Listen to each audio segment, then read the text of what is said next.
World Team Tennis, say its promoters, is based on the marriage of team sports to which Americans are so accustomed, and a game that in the past has not been for the masses. Each team has a minimum of 3 male and 3 female players, with such names as the New York Sets, Boston Lobsters, LA Strings, and Philadelphia Freedoms. What a night of tennis. I'm wasted from that. Pros like Ken Rosewall, Yvonne Goolagong, and Billie Jean King are sure to draw crowds. Just how big those crowds will be remains to be seen. World Team Tennis may be a game the whole country will learn to love. Stephen Gary reporting from the Spectrum in Philadelphia. The World Team Tennis franchises 1974 to 1978.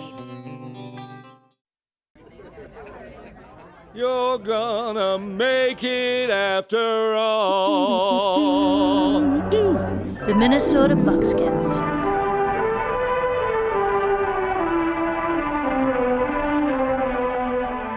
Minneapolis and St. Paul, twin cities of Minnesota, are the gateways to vacation lands in the north.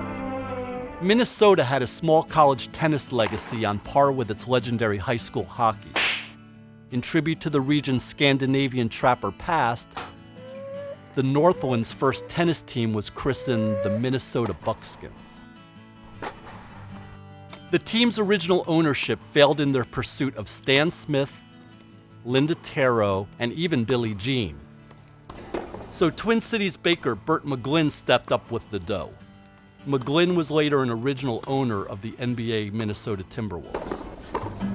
Minnesota fielded a solid roster with Aussie player coach Owen Davidson, South African Bob Hewitt, Beatlesque Brit David Lloyd, and a women's side led by Mona Garant, Wendy Turnbull, Ann Hayden-Jones, and Terry Holliday. The Buckskins did everything they could think of to attract fans to the air-conditioned Met Center in suburban Bloomington. On June 1st, 1974, the Buckskins upset Billie Jean's Freedoms before a league record crowd of over 10,000 Minnesotans. Proponents were thrilled by the turnout, but 3 nights later, only 276 fans in Chicago saw the Aces get fleeced by the Skins. Winning tennis was never the problem for Minnesota. It was the profound lack of interest in the overall product. Following a first-place finish and clinching the Gulf Plains section, Denver ousted Minnesota in the semifinal.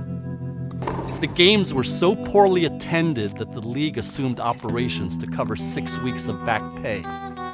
Bert McGlynn vowed to sell the Skins, but when an Indiana group fell through, his players got auctioned off to the surviving teams.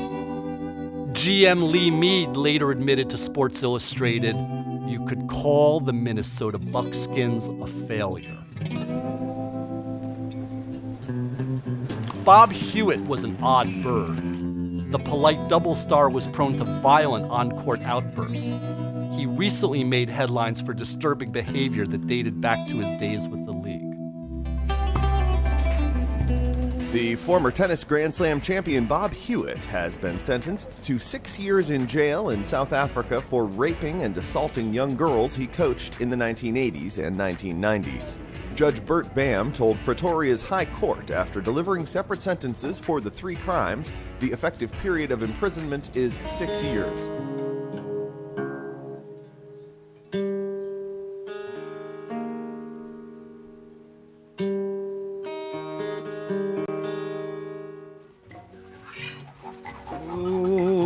Over Miami.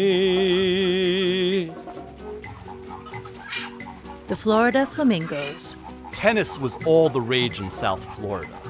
But 4 months before the 1974 season, player-coach Frank Froling was still running the unnamed Miami team as a one-man operation from his 2-bedroom apartment in Coconut Grove. After a naming contest with over 6,000 suggestions, Froling and newly installed owner Ted Cohen settled on a local flavor, the Florida Flamingos. With the number 1 pick in the 1974 draft, the Flamingos selected Fort Lauderdale star Chris Everett. but they had no luck in signing her. She even told the club that she was going to quit tennis after marrying Jimmy Connors, which of course never happened.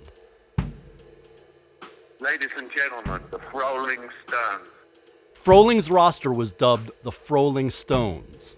It included South African star Cliff Drysdale, Chris Everett's childhood friend Laurie Fleming, 16-year-old Miami Beach High star Lynn Epstein, designated bench warmer Mike Belkin, and young divorcee Betty Ann Grubb, who Ted Cohen liked to call the best-looking girl in tennis. The Flamingos made a show of themselves at their opening match at the Miami Beach Convention Center. Froling gushed over the rowdy crowd's role in the home win over LA. 10 days later, the Flamingos beat the Banners in front of 647 spectators at the convention center. Then came a home win over Hawaii before just 505 fans. Crowds were not responding. Florida had planned on Laurie Fleming being their women's star, but she could not get things going. They brought in aging Wimbledon legend Maria Bueno, but she got fired after losing every set she played. Froling's harem scared no one. Nickel beer night, nickel beer night. Nickel beer night, nickel beer night. Nickel beer, nickel beer night, nickel beer night. Nickel beer night, nickel beer night, nickel beer. A July 24th Nickel Beer Night crowd of 2,500 left happy, even though Florida lost to Minnesota. The Flamingos saw an opportunity to feather their nest, so they rolled out kegs of cheap nickel beer for the rest of the season. Taking a page from the ABA Floridians, inspiration for the Will Ferrell film Semi-Pro, the Flamingos barnstormed the Sunshine State, playing home games from West Palm Beach to Jacksonville to St. Petersburg. Around this time, Betty Ann Grubb's fiancé Ken Stewart briefly joined the team. It was right after her affair with Froling, so talk about awkward. After a losing season, it was proven that the Flamingos inflated their attendance figures.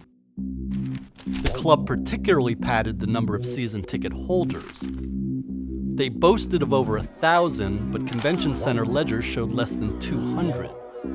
Ted Cohen lost a fortune, could not compete, and had little to build on. No Flamingos got paid in full. Everyone felt exploited. Team MVP Betty Ann Grubb and now husband Ken Stewart got stiffed for over $13,000. Cliff Drysdale was out nearly $50,000. The league had no choice but to kill off the Flamingos.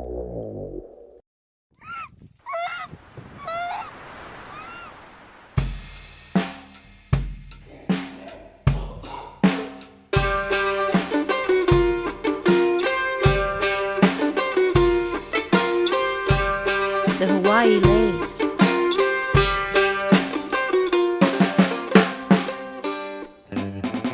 Hawaii's hipness led to 2 rebel sports teams for 1974. The World Football League had the Hawaiians, sometimes known as the Honolulu Hawaiians.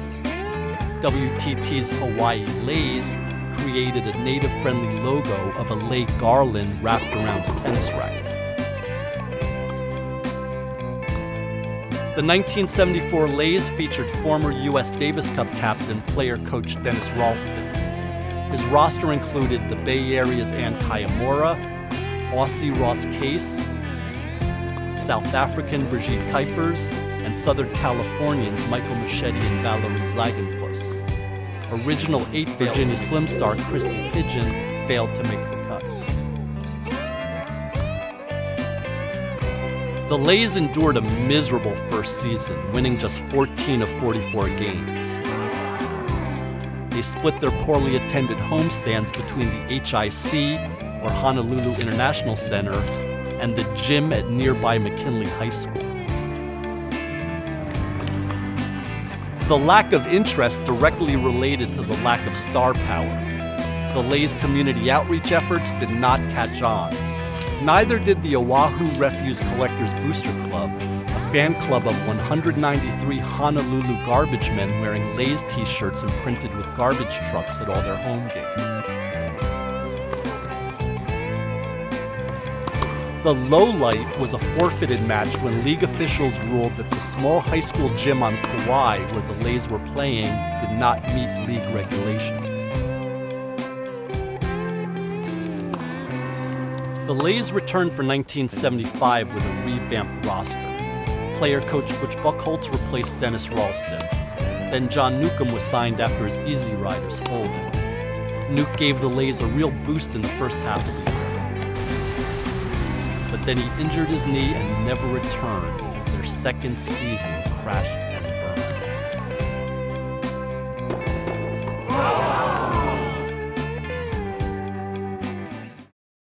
He's nasty. The 1976 Lays featured the league's top mixed doubles tandem in wild man Ili Nasty Nastasi and the conservative Margaret Court back from childhood. Nastasi's well-paid stay was rife with conflict. He was always finding trouble. He walked out on the Lays only to return due to legal threats. He made no friends by blasting the fans and the quality of tennis played. He let it be known that World Team Tennis was not his bag. In the end, the Lays could never compete with the Surfin' Sun, and 3 seasons of long-distance travel and losing tennis did not help their cause. Ahui-ho. The Lays bid aloha to Hawaii at the end of 1976. The Hawaiians have not hosted a major pro sports team since.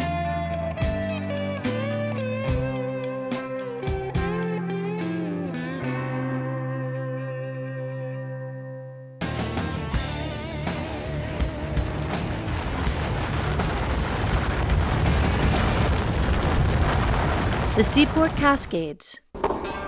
Nastasi's 1976 Hawaii Lays drew their largest crowd for 6 so-called home games in Seattle and Portland. That's why the Lays relocated to the Pacific Northwest in 1977.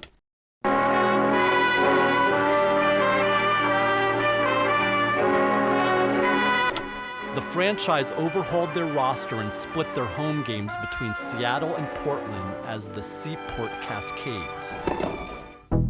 Seattle owner wood molding mogul Don Kelleher oversaw a frugal operation.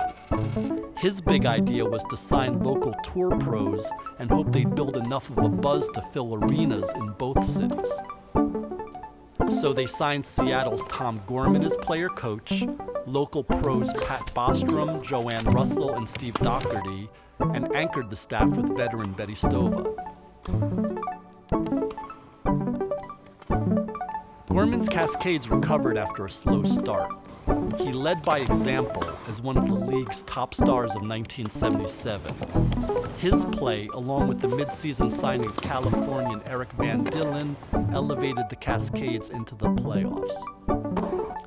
Chris Everett played to the smallest crowd of her career at Lewis and Clark College's Pamplin Center as her rackets ousted the Cascades from the playoffs. Don Kelleher fumed at the turnout of 700 Portlanders, and he never returned to Rip City. For the 1978 season, Kelleher took in 4 Seattle investors and rebranded the team the Seattle Cascades.